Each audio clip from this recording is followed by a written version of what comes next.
Hello, ഇവര് ചിരിയുടെ ഒരു ക്ലബ് അല്ലേ? ചിരിയുടെ ക്ലബാണ്. നിങ്ങൾ 3 പേരുമാണോ അത് രൂപീകരിച്ചത്? 3 പേരില്ല, ഞാനാണ് ഇത് രൂപീകരിച്ചത്. നമ്മൾ പറയുന്നത് വരൂ, ഇരിക്കൂ, ഇത്തിപ്പുലം ചിരിക്കൂ. ചേട്ടന്റെ പേരൊന്ന് പറയാമോ? എന്റെ പേര് ചിരിപുരം രവി. എന്ത് പേരാ ചേട്ടാ? ചിരിപുരം എന്നുള്ള ക്ലബ് ഇട്ടതിന് ശേഷം ഞാൻ ഇട്ട പേരാണ്. വീട്ടുപേര് ചിരിപുരം എന്നാക്കിയതാണ്. ഇനി പറയാമെന്നാ പറഞ്ഞു. അപ്പൊ ഈ ക്ലബ് രൂപീകരിച്ചത് നമ്മുടെ ജീവിതം വളരെ സങ്കീർണമായി ഒരുപാട് സിറ്റുവേഷനിൽ കൂടി കടന്നു പോകുന്ന ആണ്. നമ്മുടെ നൈമിഷികമാണ് നമ്മുടെ ജീവിതം. എത്ര നാൾ വരെ ജീവിച്ചിരിക്കുമെന്ന് നമുക്ക് അറിയാൻ പറ്റുമോ? നമുക്ക് പറയാൻ പറ്റുമോ? നമുക്ക് പ്രവചിക്കാൻ പറ്റില്ലല്ലോ. ഇല്ല. അപ്പൊ അതുവരേക്കും നമ്മള് വികാരങ്ങൾക്ക് അടിമപ്പെടാതെ എപ്പോഴും നല്ല ഹാപ്പി ആയിട്ടിരിക്കുക, ചിരിക്കുക. ചുമ്മായിരുന്നു ചിരിച്ചോളൂ. അതാണ് നമ്മളെ ഉദ്ദേശമാകുന്നത്. നമ്മൾ ചിരി എത്ര തരത്തിലുണ്ട് എന്നറിയാമോ? പുഞ്ചിരി, പാൽപുഞ്ചിരി. പാൽപുഞ്ചിരി എന്ന് പറയുമ്പോൾ നമ്മൾ ജനിച്ചു വീട് ഉടനെ നമ്മൾ ചിരിക്കുന്ന ഒരു ചിരിയുണ്ട്. ഈ സൈഡിൽ കൂടെ പാലൊക്കെ പല ഒഴുകി പോകുന്ന ഒരു ചിരിയാണ്. അതിനെ പാൽപുഞ്ചിരി എന്ന് പറയുന്നത്. പിന്നെ അട്ടഹാസച്ചിരി, അത് വർഷങ്ങൾക്ക് മുമ്പ് രാജാക്കന്മാരുടെ കാലത്തുള്ള ചിരിയാണത്. അതിന് അട്ടഹാസച്ചിരി എന്ന് പറയും. പിന്നെ അഹങ്കാരച്ചിരിയുണ്ട്, അഹങ്കാരച്ചിരി. പിന്നെ സ്ക്രിപ്റ്റിലില്ലാത്ത ചോദ്യം ചോദിച്ചാൽ പിന്നെ പുഴുങ്ങിയ ചിരിയുണ്ട്, വിടലച്ചിരിയുണ്ട്. അങ്ങനെ ഒത്തിരി ചിരികളാൽ സമ്പന്നമാണ് നമ്മുടെ ജീവിതം. രാവിലെ മുതൽ തുടങ്ങുമോ നിങ്ങളുടെ ഈ ചിരിയും? ഞങ്ങൾക്ക് ടെൻഷൻ ഇല്ല, ഞങ്ങൾക്ക് വിഷമമില്ല. നല്ല കാര്യം. അതാണ് ഞങ്ങളുടെ ക്ലബ്ബ് കൊണ്ട് ഞങ്ങൾ ഉദ്ദേശിക്കുന്നത്. മനസ്സിലായില്ലേ? അപ്പോ ഇദ്ദേഹം എന്ന് പറയുന്നത് എന്റെ ക്ലബിൽ 2 മെമ്പേഴ്സാണ്. നിങ്ങളുടെ ഇതിലെ മെമ്പേഴ്സ് ആണ് ഇവര്. അപ്പൊ ഞാനൊരു കാര്യം ചോദിക്കട്ടെ, നിങ്ങളുടെ ഈ ക്ലബില് രാവിലെ മുതൽ എങ്ങനെയാണ് നിങ്ങളുടെ ഒരു ഡേ സ്റ്റാർട്ട് ചെയ്യുന്നത്? എങ്ങനെ ഇപ്പൊ നടക്കാൻ പോവാണെങ്കിൽ നടക്കുമ്പോ തൊട്ടേ അങ്ങ് ചിരിക്കുവോ? നമ്മൾ രാവിലെ നടക്കാൻ ഇറങ്ങുന്നു. അപ്പൊ എതിരെ ഒരു അപരിചിതൻ നമുക്ക് എതിരെ വരികയാണ്. അപ്പോൾ നമ്മൾ എന്ത് ചെയ്യണം? ഒന്നും വിചാരിക്കണ്ട, ഒന്നും നോക്കണ്ട, അദ്ദേഹത്തിന്റെ മുഖത്ത് നോക്കി അങ്ങ് ചിരിച്ചേക്കുക. എന്നിട്ട് നമ്മൾ പാസ് ചെയ്ത് പോകും. പോയി കഴിയുമ്പോൾ നമുക്കെതിരെ വന്ന അപരിചിതൻ ചിന്തിക്കും, എടാ ആ ഊള എന്തിനാണ് എന്നെ നോക്കി ചിരിച്ചത് എന്നിങ്ങനെ അദ്ദേഹത്തിന്റെ മനസ്സിലൊരു ചിന്താമണ്ഡലത്തിൽ ഒരു ചിന്ത ഉണ്ടാകും. അത് അദ്ദേഹം ഒരു ദിവസം മുഴുവൻ, അന്ന് വൈകുന്നേരം മുഴുവൻ അദ്ദേഹം ആ ചിന്ത ചിന്തിക്കും. എന്തിന് ഞാൻ ഒരു അപരിചിതൻ എന്നെ നോക്കി ചിരിച്ചു. അപ്പൊ നാളെ അദ്ദേഹവും ഇത് തുടരും. ഇദ്ദേഹം വേറെ തന്നെ നോക്കി ഇങ്ങനെ ചിരിക്കും. അങ്ങനെ ഈ ലോകം മുഴുവൻ ചിരി പടർത്തുക എന്നതാണ് ചിരിപുരം രവിയുടെ ഉദ്ദേശ ലക്ഷ്യം. എന്തും പറഞ്ഞോട്ടെ, അതിനൊന്നും നമ്മൾ വിഷമിക്കരുത്. നമ്മൾ ചിരിക്കുക. അങ്ങനെ അത് ബാക്കിയുള്ളവർക്ക് ഒരു ചിരി പകർന്നു കൊടുത്തൊരു നെറ്റ്വർക്കിംഗ് പോലെ, അതായത് ഒരു പോസിറ്റീവ് വൈബ്രേഷൻ ഉണ്ടാക്കിയെടുക്കുക എന്നുള്ളതാണ് നമ്മുടെ പോസിറ്റീവ് വൈബ് എല്ലായിടത്തും സ്പ്രെഡ് ചെയ്യാൻ. ഇത് എന്റെ ക്ലബിലെ മെമ്പേഴ്സ് ആണ്. പേരും കൂടെ ഒന്ന് പരിചയപ്പെടുത്താവോ? ഇത് ഇന്ദു ഗോപൻ. ഹസ്ബൻഡ് ആൻഡ് വൈഫാണ്. ഇദ്ദേഹം എന്റെ ക്ലബിൽ വരുമ്പോൾ ഇദ്ദേഹം വളരെ ക്രൂരനായിരുന്നു. വളരെ ക്രൂരമായ ഒരു സ്വഭാവമുള്ള മനുഷ്യനായിരുന്നു. ചിരിക്കില്ലായിരുന്നു. അദ്ദേഹത്തിന്റെ ജോലി എന്ന് പറയുന്നത് ഇറച്ചിവിട്ടായിരുന്നു. ഇറച്ചിവിട്ടെന്ന് പറഞ്ഞാൽ എങ്ങനെയാണ് നമ്മൾ ആടുമാടുകളെ കൂടാത്തിലോ അല്ലെങ്കിൽ കൂടത്തിലൊക്കെ അടിച്ചല്ലേ കൊല്ലുന്നത്? ഇദ്ദേഹത്തിന്റെ രീതി അങ്ങനെയല്ലായിരുന്നു. പുറംകാലിന് അടിച്ചാണ് ഈ ആടുമാടുകളെ കൊന്നുകൊണ്ടിരുന്നത്. എന്നിട്ട് കത്തി ഉപയോഗിച്ചല്ലേ ഈ ഇറച്ചി നമ്മൾ വെട്ടാറുള്ളത്. കത്തി അല്ലെങ്കിൽ എന്തെങ്കിലും ഉപകരണങ്ങൾ വെച്ചല്ലേ. ഇത് അങ്ങനെയല്ല, നഖം വളർത്തിയിട്ട് വളരെ ക്രൂരമായി നഖം ഉപയോഗിച്ച് ഇറച്ചി വലിച്ചു പറിച്ച് എടുത്തിട്ട് വീടുകളിൽ കൊണ്ട് വിൽക്കുന്ന സ്വഭാവക്കാരനായിരുന്നു. ക്രൂരമായ സ്വഭാവമുള്ള അദ്ദേഹത്തിന് ഞാൻ മാറ്റിയെടുത്തു എന്റെ ചിരി ക്ലബിലൂടെ. ഞാൻ അദ്ദേഹം ഒന്നും മിണ്ടുന്നില്ല. നേരാണോ അത്? സത്യമാണ്. ഞാൻ ഭയങ്കര ക്രൂരനായിരുന്നു. വൈഫിനോട് സംസാരിക്കുന്നത് തന്നെ ചാടി കടിച്ചിട്ടായിരുന്നു.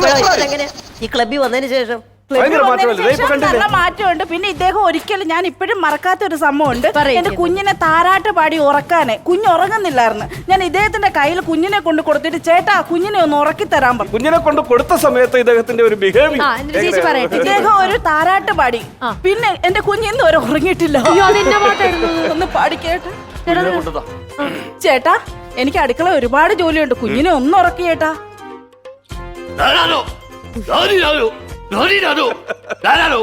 എടീ പുല്ല കിടന്ന് ഉറങ്ങി കൊണ്ടുപോയി കിടന്ന്. ഈ ഒരു സ്റ്റൈലായിരുന്നു അദ്ദേഹത്തിനെയാണ് ഞാനിപ്പോ ഈ ശാന്ത സ്വഭാവത്തിലുള്ള മാറി ഞാൻ ആണല്ലേ? എനിക്ക് ഇവിടെ കണ്ണിന് നേരെ കണ്ടുകൂടായിരുന്നു. ഞങ്ങൾക്ക് ഇഷ്ടമേ അല്ല. എക്സസൈസ്.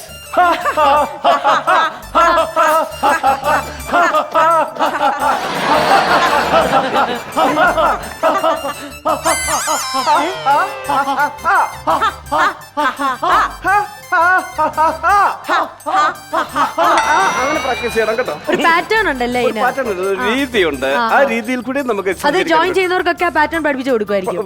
പ്രാക്ടീസ് ചെയ്യുന്നുണ്ടോ? എങ്ങനെയത്? അതിങ്ങനെ റിപ്പീറ്റ് ചെയ്ത് അപ്പൊ ഇനി വിസിലടിക്കുമ്പോ ഞാൻ ചെയ്തോളാം. ശരി, ഓക്കെ. ഇതുപോലെ വേറെ ആൾക്കാരും ഉണ്ടോ നിങ്ങളുടെ പിന്നെ ഗ്രൂപ്പില്? ഒരുപാട് അംഗങ്ങളുണ്ട്. പക്ഷെ ഞാൻ എല്ലാവരെയും കൊണ്ടുവന്നില്ല. നമുക്കൊന്ന് ചിരിക്കുന്നുണ്ടോ? ചിരിക്കാൻ താല്പര്യമുണ്ടോ? സമയമുണ്ടോ? ഞാൻ സമയം തരാം. അതിനു മുമ്പ് ഞാൻ വേറൊരു കാര്യം കൂടെ പറയാം. ഒരു നോർമൽ ഫാമിലിയിൽ നടക്കുന്ന സംഭവം.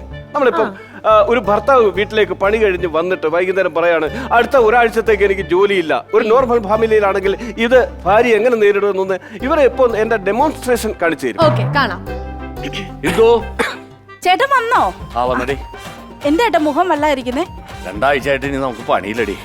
എന്താ ഏട്ടാ പറഞ്ഞേ? ഞാൻ ഒരുപാട് സ്ഥലത്ത് ചെന്ന് നോക്കി, ഒരു കൊടുത്തില്ല. നമുക്ക് പണിയില്ല 2 ആഴ്ചയായിട്ട്. ചേട്ടാ എന്താ ഏട്ടാ പറയുന്നത്? പിള്ളേരെ എങ്ങനെ സ്കൂളിൽ വിടും? അവരുടെ ഫീസ് എങ്ങനെ ഈ കൊടുക്കും? അതൊക്കെ എന്നെ ഓർമ്മിപ്പിക്കല്ല. ഞാൻ ടെൻഷൻ അടിച്ച ആകെ അതുങ്ങൾക്ക് ആഹാരം എങ്ങനെ കൊടുക്കും ചേട്ടാ?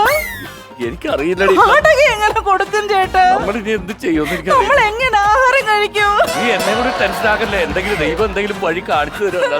നമ്മൾ എന്ത് പറയാം?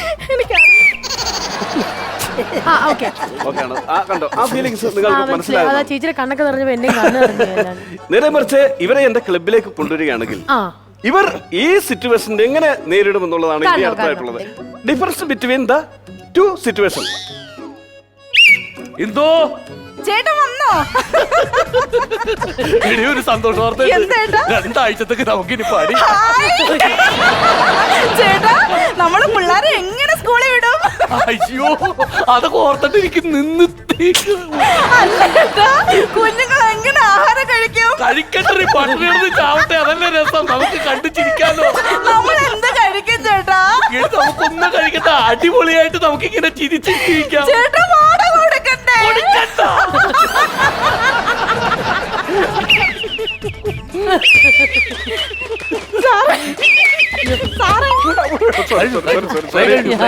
ഞാൻ ആ സിറ്റുവേഷൻ ഒന്ന് ചിരിച്ചു പോയതാണ്. മതി, ഓക്കെ. കൊള്ളാം, ഇത് കൊള്ളാം. അത് മാത്രമേ എനിക്ക് ഇഷ്ടപ്പെട്ട എന്താണെന്നറിയോ, ആ വിസിലടിക്കുമ്പോ ഇവർ കറക്റ്റ് അറ്റൻഷനിലേക്ക് വരുന്നത്. അപ്പൊ ഇതിന് ഓരോ ടൂളുകളുണ്ടോ? അയ്യോ ഇതെന്താ മിലിറ്ററി പോലും ചിട്ടയില്ല. ഓ ഓക്കെ ഓക്കെ. അതാണ് ഞാൻ ഭയങ്കര സ്ട്രിക്റ്റ് ആണല്ലോ. ആ ഓക്കെ, ഇപ്പൊ പറഞ്ഞപ്പോഴാ മനസ്സിലായത്. ഈ ടൂൾസ് എന്ന് പറയുമ്പോ എന്തൊക്കെയാണല്ലോ? നമ്മള് പല സിറ്റുവേഷൻസും ഉപകരണങ്ങൾ കൊണ്ട് ഞങ്ങൾ അതിനെ നേരിടാറുണ്ട്. പോസിറ്റീവ് വൈബ് ക്രിയേറ്റ് ചെയ്യുന്നതിന് വേണ്ടി നമ്മൾ ചെറിയ ചെറിയ സിമ്പിൾ ഉപകരണങ്ങൾ അതിനുവേണ്ടി ഉപയോഗിക്കും. അതിന് ഞങ്ങൾക്ക് വേണമെങ്കിൽ ഒരു ഡെമോൺസ്ട്രേഷനോടെ കാണിക്കാം. ഒരു ആളുടെ സഹായമുണ്ട് വേണം. ബുദ്ധിമുട്ടുണ്ടോ? ഇങ്ങോട്ട് വരാവോ?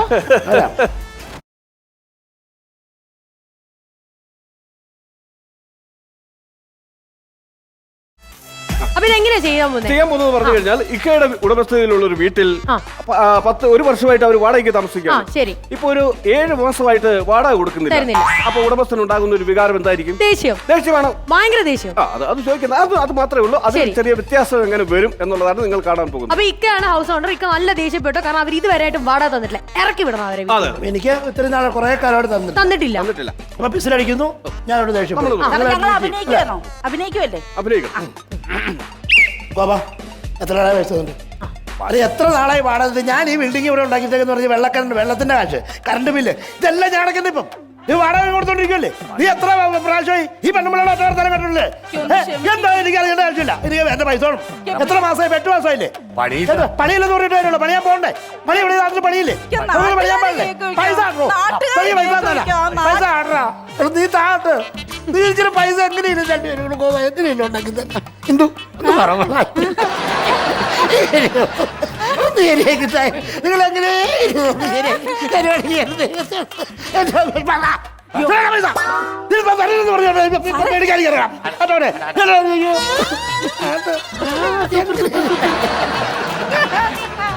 അയ്യോ, സൂപ്പർ, സൂപ്പർ.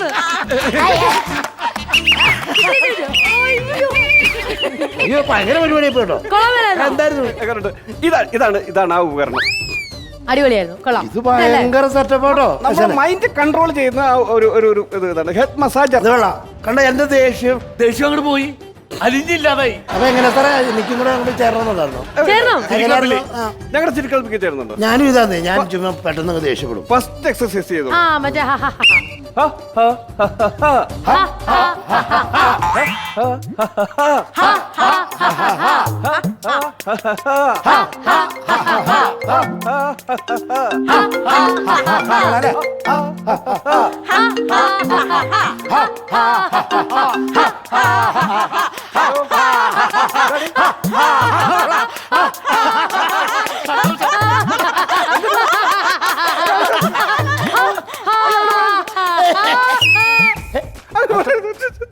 എന്താ സാറേ? അറിയരുത്, ചിരിക്കണം, ചിരിയാണ്. എനിക്ക് ചിരിക്കാൻ പറ്റത്തില്ല. എന്റെ ഭാര്യ പറയാണ് എന്നെ ഡൈവോഴ്സ് ചെയ്യാൻ പോവാണെന്ന്. അയ്യോ, എന്താ പറ്റി? എന്താ കാര്യം? എന്താ പറ്റിയതോ? കഴിഞ്ഞ ആഴ്ച അവിടെ അച്ഛൻ മരിച്ചായിരുന്നു. അച്ഛൻ മരിച്ചിങ്ങനെ കുളിപ്പിച്ച് തിന്നൊക്കെ കൊണ്ട് കിടത്തിയപ്പോ ഞാൻ ആ തലക്കെ പോയിരുന്നു. ഭയങ്കര ചിരിയായിരുന്നു അടക്കുന്നിടം വരെ. അപ്പൊ അവര് ബന്ധുക്കാരെല്ലാം അവിടെ പറഞ്ഞ് എന്തിനാണ് ഈ ഭ്രാന്തന്റെ കൂടി നീ ജീവിക്കുന്നത്, അവനെ ഉപേക്ഷിച്ച് കളയാൻ. അങ്ങനെ അവൾ എന്നെ ഉപേക്ഷിക്കാൻ പോവാണ്.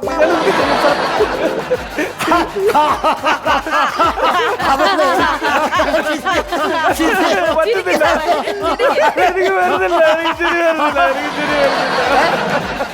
ഇനി ഞാനെങ്ങനെ പിള്ളേരെ വളർത്തും? വരുന്നില്ല. അവർക്ക് ജോലി ഉള്ളതുകൊണ്ടാണ് ഞാൻ ഇതുവരെ ഇങ്ങനെ കഴിഞ്ഞു കൂടി പോയത്. പുള്ളിക്കേ സംഭവം എന്താണെന്നറിയോ? വൈഫിന് ഗവൺമെന്റ് ജോലി ഉണ്ടായിരുന്നു, പുള്ളിക്ക് ഒരു പണി ഉണ്ടായില്ല, ചിരിക്കളപ്പുമായിട്ട് നടക്കായിരുന്നു. ഇനിയിപ്പോ പണിയെടുക്കണം നാളെ തുടങ്ങി. അതാണ് ഇത്രയും സങ്കടം. കരയില്ലേ, കരയില്ലേ ചേട്ടാ? പോട്ടെ, കാര്യമില്ല. അത് ആവശ്യമില്ല, ശ്രദ്ധിച്ചോ. അച്ഛനെ ഈ ചിരി എന്ന് പറഞ്ഞു കഴിഞ്ഞാൽ ചുമ്മാ പിള്ളേ കളിക്കേണ്ട കാര്യമാണ്. ചിരി. ജീവിതം എന്ന് പറഞ്ഞിട്ടുണ്ടെങ്കിൽ ദുഃഖം, സങ്കടം, ചിരി ഇതെല്ലാം കൂടെ കൂടി കെട്ടിയാണ് ജീവിതം അല്ലേ? സ്ഥാനത്ത് ഇരിക്കുക, ആ സ്ഥാനത്ത് ഇരിച്ചിട്ടുണ്ടെങ്കിൽ ഇത് ഇതുപോലെ ഒന്ന് കരയേണ്ട വരും അല്ലേ? അപ്പൊ കരയേ വേണം, നമുക്ക് എല്ലാവർക്കും ചിരിച്ചം കരുതാം അല്ലേ? ആശാന്റെ കോടൊന്നും വേണ്ട. Super, super, thank you.